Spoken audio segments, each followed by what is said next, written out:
And you know that the term 1776 is actually a term that's sometimes used in politics today. I don't know if you've noticed our state seal here in Georgia. I know you're not from Georgia, but as you can see, we enjoy our history and we're proud of our freedoms. 1776 is on our state seal. Great. And it's also a term that's used in political discourse in America today. I don't use it as a term of violence. But you use it as a term, right? We're also not going to teach that virtues such as merit, excellence, hard work, fairness, neutrality, objectivity, and colorblindness are somehow racist or sexist. They are not. Everybody can succeed. Everybody works hard. Everybody deserves fairness. And so we're going to stand by that. The bill that we're signing is called the Stop Woke Act. And the reason what it stands for, woke, is Stop Wrongs Against Our Kids and Employees Act. Because unfortunately, you've seen employees, mostly working for major Fortune 500 companies, that get subjected to this same type of ideology in the guise of workforce training. Coca-Cola, for example, had their employees be urged to be, quote, less white as part of the company's diversity training. Google employee program claims that America is a system of white supremacy and that all Americans are, quote, raised to be racist. Walt Disney Corporation, of course, claimed that Walt Disney Corporation claimed that America was founded on, quote, systemic racism and encouraged employees to complete a, quote, white privilege checklist. Under this law, that is a violation of your civil rights. Saying that because she voted for this, she didn't want people to learn about George Washington. And I'm thinking to myself, like, first of all, that's not in here, but if our kids learn nothing but George Washington's character, they could do a lot worse for an education. I mean, I'm just telling you. But we will have to take action. You know, some people say, don't get involved in this. And what are we supposed to do? Just let these ideologies overtake our entire education system?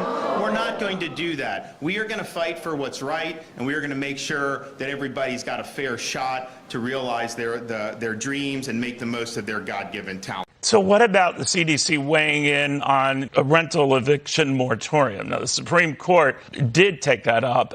Should the CDC have not? You know, that's an area, Neil, that I'm really not that familiar with, to be honest with you. I'm not trying to evade your question, but I have not been involved in looking at the details of that, and I really would be a bit hesitant to make any kind of determination on that. Wouldn't a court be a better place, though, to deal on an issue like, a rental moratorium than a health entity, though?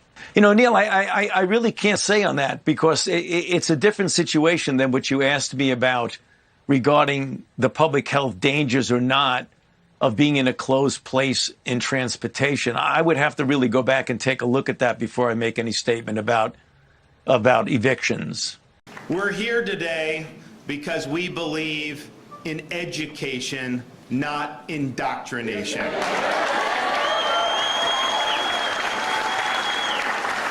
We are not going to use your tax dollars to teach our kids to hate this country or to hate each other. We are not going to categorize you based on your race. We are not going to tell some kindergartner that they're an oppressor based on their race and what may have happened 100 or 200 years ago. And we're not going to tell other kids that they're oppressed based on their race.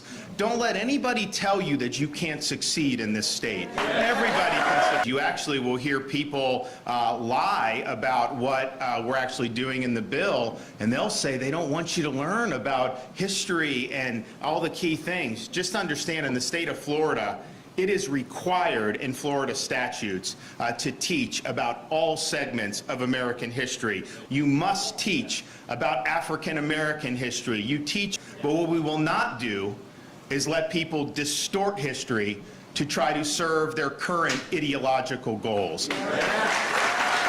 But the point that I was making, that this is a public health decision, and I think it's a bad precedent when decisions about public health issues are made by people, be they judges or what have you, that don't have experience or expertise in public health. And I believe that this should remain a CDC decision. And the CDC, so I wasn't at all defying the authority of a judge, because when the judge makes a decision, you abide by that decision.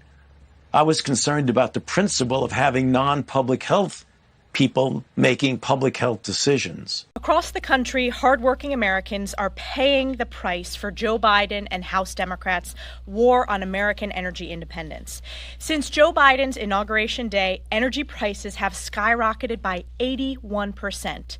Gas prices under Biden's failed leadership are the highest in U.S. history, costing the average American household an extra $2,000 per year. American families simply cannot afford to suffer under Joe Biden and Speaker Pelosi's energy crisis any longer. When confronted about this anti-energy agenda, Joe Biden tries to pass the buck and blames everyone but himself. And we will see Democrats try to pass the buck again in their hearing tomorrow, where they attempt to blame American oil producers and Russia for high gas prices. But make no mistake, the American people are smart. Joe Biden and House Democrats own this energy crisis. It was Joe Biden who killed the Keystone XL pipeline and greenlit Putin's gas line, issued the executive order that suspended all oil and gas leases on federal lands and waters, put our national security at risk by depleting our strategic petroleum reserve, and proposed his budget with billions of taxpayer dollars on his radical Green New Deal priorities. House Republicans are united in calling on this administration to take necessary steps to unleash American energy dominance today. Energy independence is economic security, and we know it is national security.